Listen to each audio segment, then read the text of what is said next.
बिस्मिल्लाहिर्रहमानिर्रहीम अस्सलाम वालेकुम वरहमतुल्लाहि वबरकातुहू। नाज़रीन, नून लीग इस टाइम डेस्परेट हो गई है।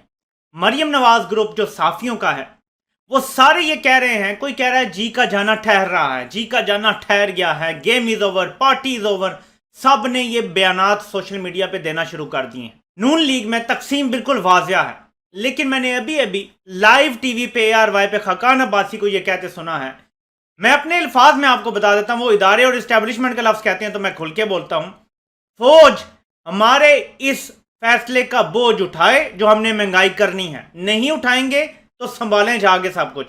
सीधी सीधी धमकी दी गई है कि हमारी मदद करो, हमारी कांपें टांग रही हैं। ये वो लोग हैं जो वोट की इज्जत दोगा नारा लगाते थे। फौज का एग्जेक्टिव इख्तियारात से, किसी किस्म की गवर्नेंस से, किसी किस्म की सियासत से कोई ताल्लुक नहीं होना चाहिए। ये लाइव टीवी पे बैठ के धमकियां दे रहे हैं कि हम मुश्किल फैसले, जो बिजली की कीमत बढ़ानी है, जो पेट्रोल की कीमत बढ़ानी है, जो डीजल की कीमत बढ़ानी है, वो तब तक नहीं करेंगे जब तक सारे फौजी आके नहीं बैठेंगे, सदर मुमलिकत नहीं आके बैठेगा, सारे वज़राए आला नहीं बैठेंगे, हम नहीं फैसला करेंगे। ये मैशत को तबाह करने वाले हैं। अब मैं आपको यहां बताता हूं कि ये सबसे बड़ा धोखा क्या दे रहे हैं अवाम को। आपने इस पॉइंट को समझना है, फिर मैं आपको बताता हूं कि क्यों शहबाज शरीफ के फरार की खबरें आ रही हैं। बहुत सारे लोगों ने यह कह दिया है कि अब इमरान खान योम तशक्कुर मनाएंगे, बस इलेक्शन तो अब कॉल होने ही वाले हैं। शहबाज शरीफ आखिरी खिताब करने वाले हैं जिसमें वो हाथ खड़े कर देंगे, सारा इल्जाम ज़ाहिर इमरान खान को देंगे, पिछली हुकूमत को देंगे और कहेंगे आप हमें मैंडेट दें, हम आपके सारे मसले हल करेंगे, हमें मैंडेट चाहिए, ये कमज़ोर हुकूमत है, ये है, वो तरह की बातें करके और फिर वो असेंबली तोड़ देंगे। ये कहा जा रहा है, लेकिन मैं आपको हकीकत बताऊंगा कि असल में क्या। मैंने आपसे कहा था जब कुछ होने लगेगा इस प्लेटफॉर्म से इंशाल्लाह ताला आपको सच पता चलेगा। मैं अभी आपको बताता हूं ये सबसे बड़ा एरर क्या कर रहे हैं और लोगों को सबसे बड़ा धोखा क्या दे रहे हैं, जरा समझें। एक चीज पे फंसे हुए हैं ना कि मुल्क की मैशत डूब रही है, हम पेट्रोल की कीमत नहीं बढ़ाएंगे तो डूब जाएगी, बढ़ाएंगे तो हमें नुकसान होगा। क्या नुकसान होगा? हम पॉलिटिकली अनपॉपुलर हो जाएंगे। यानी पाकिस्तान को बचाने से ज्यादा इन्होंने अपनी सियासत बचानी है। आप एक और पॉइंट समझ लें, जब इमरान खान ने पेट्रोल के ऊपर सब्सिडी दी थी उस टाइम ऑयल की कीमत थी $90 पर बैरल। कितनी थी? $90 पर बैरल। आज है $110 पर बैरल। जब इमरान खान ने सब्सिडी दी थी तो 250 अरब एक्स्ट्रा टैक्स कलेक्शन हो चुकी थी हमारे टारगेट से। उसको इलादा रखा गया था और साथ ये सोचा गया था कि अगले महीने डेढ़ बाद हम रूस से 3 चीजें सस्ती लेंगे जिसका फायदा हमें मल्टीपल होना था। वो क्या होना था?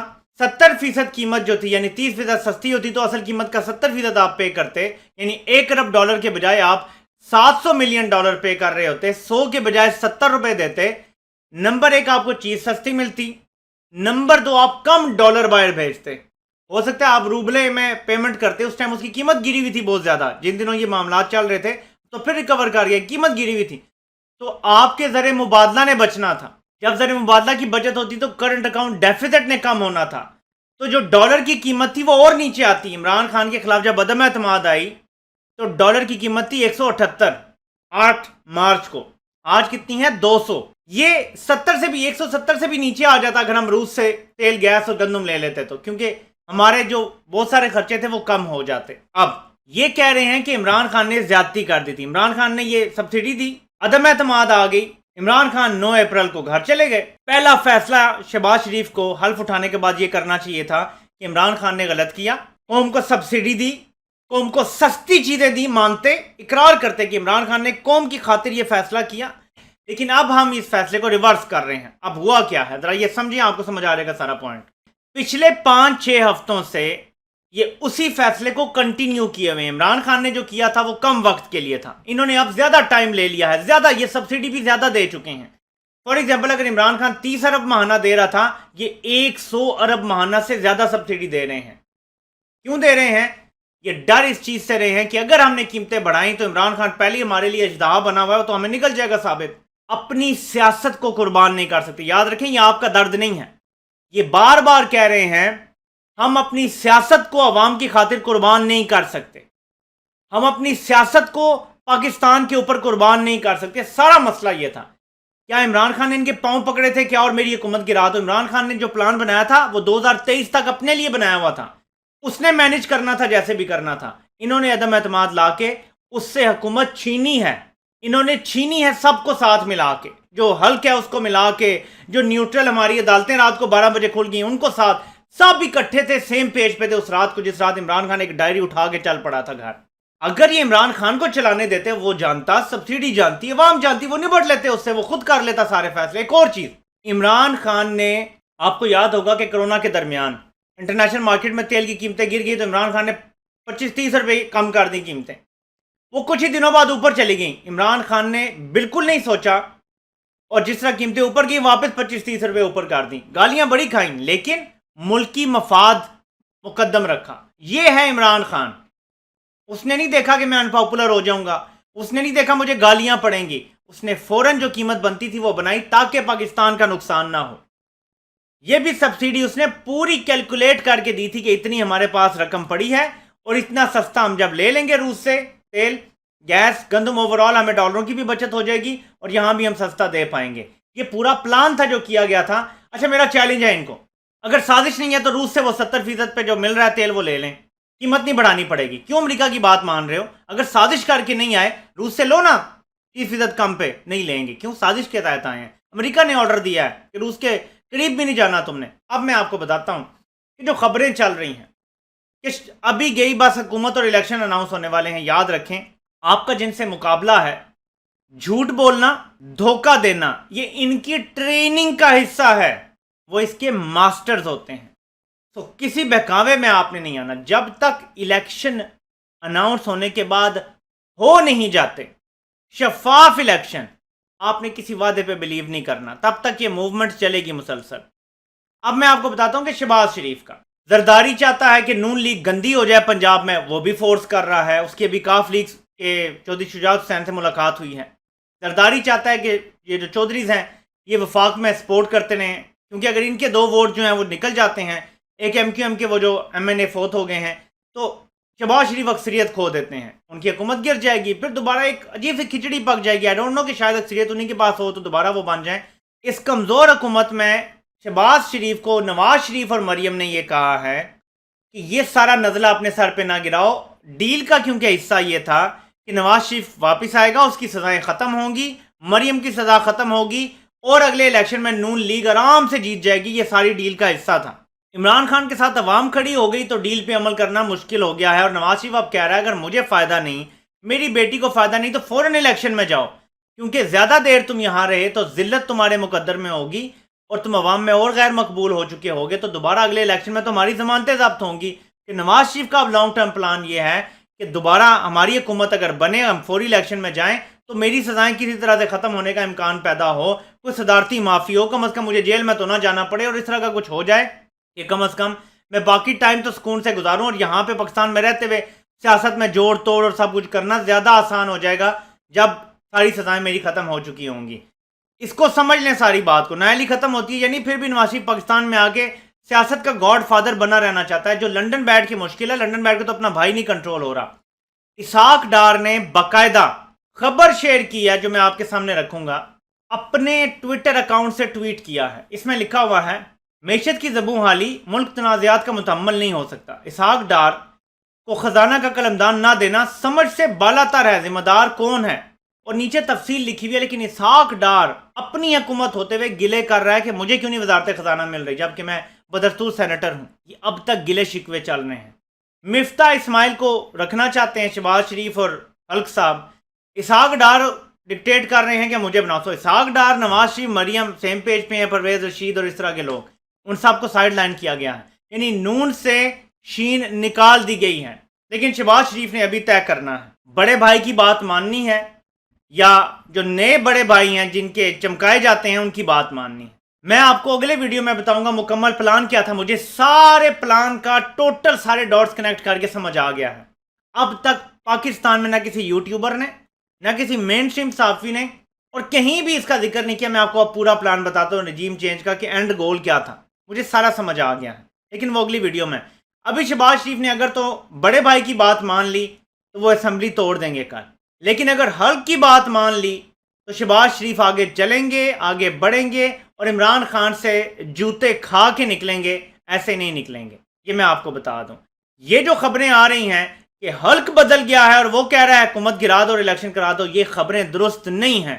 कुछ लोग तो नादानी में इस तरह की बातें कर रहे हैं, ज़्यादातर झूठ बोल रहे हैं और एक अजीब सी कैफियत क्रिएट कर रहे हैं। यानी शहबाज शरीफ ने हल्क की बात मान ली तो वैसे ही जिसकी लाठी उसकी भैंस, चलता रहेगा सब कुछ। शहबाज शरीफ ने बड़े भाई की बात मान के असेंबलियां तोड़ दी।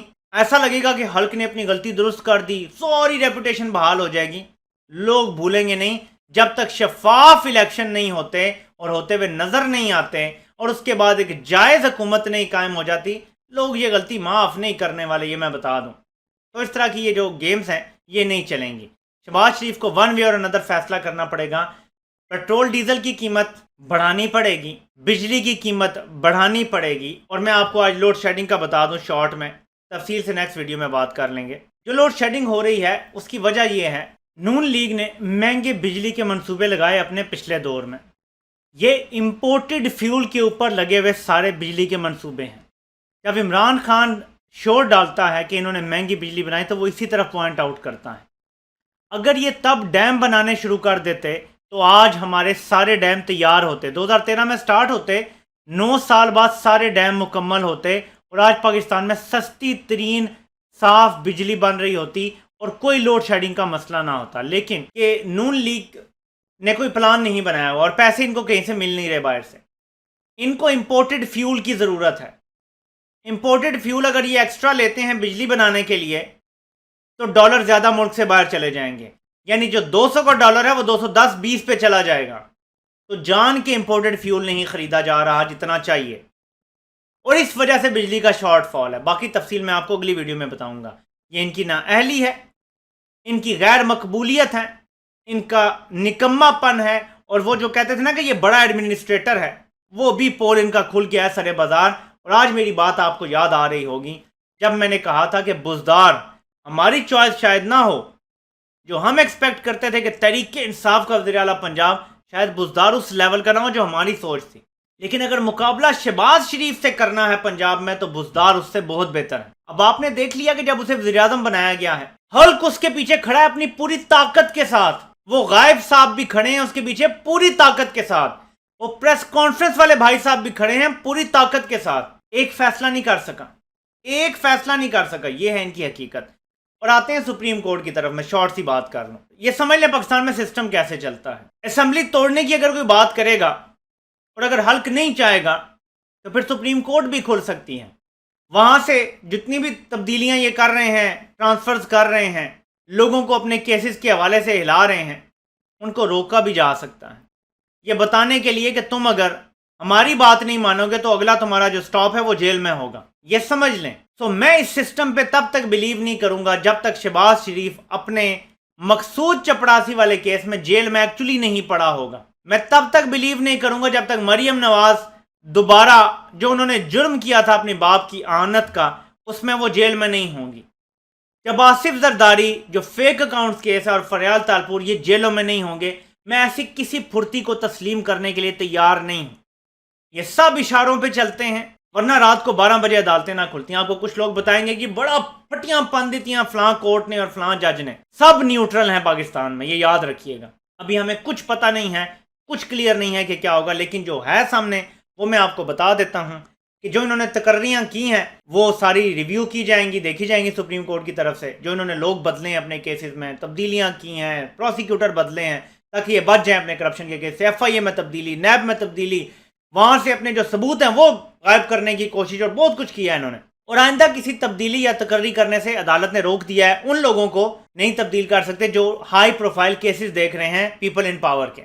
ये बड़ा अहम है, ये रोक दिया गया है। तो इससे आपको ऐसा नजर आता है कि NRO 2 को रोक दिया गया है। और अगर ये हकीकी मानों में रुका तो मैं आपको बता रहा हूं कि शहबाज शरीफ मुल्क से फरार हो जाएगा। आपको यहीं से पता चल जाएगा कि ये सिर्फ दबाव डालने के लिए हल्क की तरफ से ये एक और चाल चली गई है या वाकई ये NRO को रोका गया है। क्योंकि मैं आपको लिख कर देने के लिए तैयार हूं, अगर वाकई ये जेन्युइन सा मोटो है और वाकई जो भी इन्होंने तब्दीलियां की हैं FIA में, नैब में, अब तक वो सारी रिवर्स हो जाती हैं, शहबाज शरीफ असेंबली तोड़ने से पहले मुल्क से फरार हो जाएगा या अपना खिताब रिकॉर्ड करवाएगा, जहाज में बैठेगा और उसके बाद उन्हें कहेगा कि आप चला दें, अब मैं निकल गया हूं मुल्क से।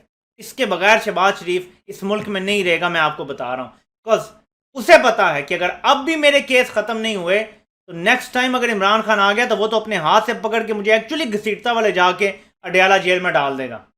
इतना रिस्क शहबाज नहीं लेगा, ये बुज़दिल खानदान है। तो ये आपके सामने मैंने सूरत हाल रख दी है।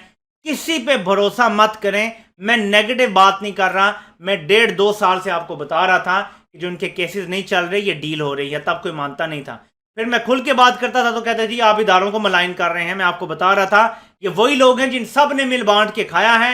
ये मजा मजा दिया पैना वो वैसे नहीं कहते, ये सब एक दूसरे के दोस्त हैं, यार हैं, रिश्तेदार हैं, सब मिल बांट के खाते हैं। एक इमरान खान बाहर से आ गया आउटसाइडर, वो किसी को भी हजम नहीं हो रहा और किसी को काबिल कबूल नहीं हो। जब मैं कहता हूं किसी को, तो अब तक किसी को काबिल कबूल नहीं है इमरान खान। ये इमरान खान को छीन के लेना पड़ेगा अपना हक, और आप 22 करोड़ लोगों को अपना हक छीन के लेना पड़ेगा। आपसे इंशाल्लाह फिर मुलाकात होती है। अल्लाह पाक आप सबका हामी नासिर हो। या सबके सुनने का बहुत बहुत शुक्रिया।